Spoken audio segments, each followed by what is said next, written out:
It's John with Total Knee Coach, and today I want to show you how and why you should be using BFR straps to get your arm stronger before surgery. Whether you're having a shoulder surgery, a hip surgery, a knee surgery, getting your arm stronger is going to help you recover better afterwards. Whether you are trying to push yourself up from a chair, having to put weight on a walker or a cane or a crutch, having your arms as strong as possible is going to be helpful. The good news is you can get stronger in meaningful ways without having to do really hard exercises. By using these blood flow restriction cuffs, and I'm just going to show you how easy it is to put this on by myself. I put this all the way up around my shoulder. I'm just going to pull it down nice and tight and link that on. I'm going to move this out of the way so it doesn't rub on me. And this is all the setup that it takes to get the blood flow restriction cuffs on both arms. And then I'm going to go through and show you guys a few of the exercises you can do that are very easy, gentle, and helpful.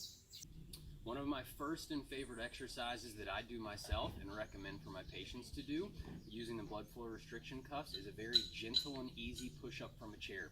One of the tests I like to do with people that are going to have knee surgery or hip surgery is to practice, can they stand up and down out of a chair without needing to use their operative leg? And as you can see, when I do that, my arms have to do a lot of the work. A lot of my patients after surgery have a really hard time getting up and have to have somebody help lift them up out of the chair.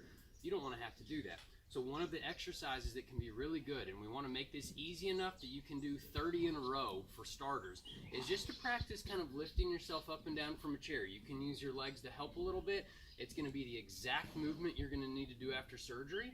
And by using an easy movement like this that's very functional with blood flow restriction cuffs on, can allow you to make really meaningful strength gains so that you can move better after surgery.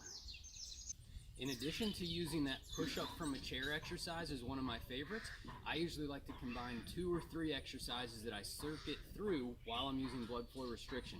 This is what I do myself. For starters, as an easy exercise, you can lean against a wall or a pillar and do a very modified push-up. Again, the goal is this exercise should be easy enough to do 30 reps in a row on the first set.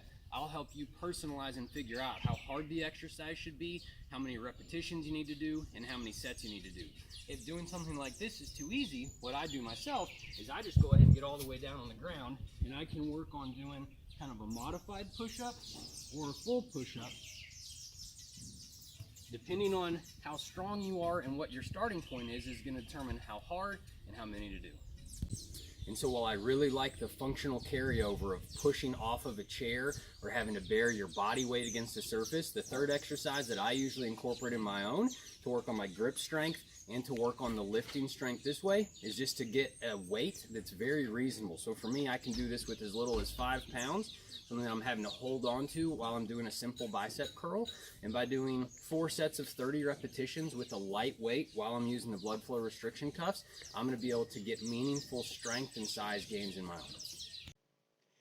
So I would usually have a patient rest for 30 seconds in between sets of their exercises, but for a more advanced athlete, say it's someone doing CrossFit, or for myself when I was training for my triathlon, I would actually incorporate just doing some planks and side planks as my 30-second rest break, and I found that to be a really effective way to be really working on building the stabilization muscles in my core and in my shoulder while I was doing the BFR exercises.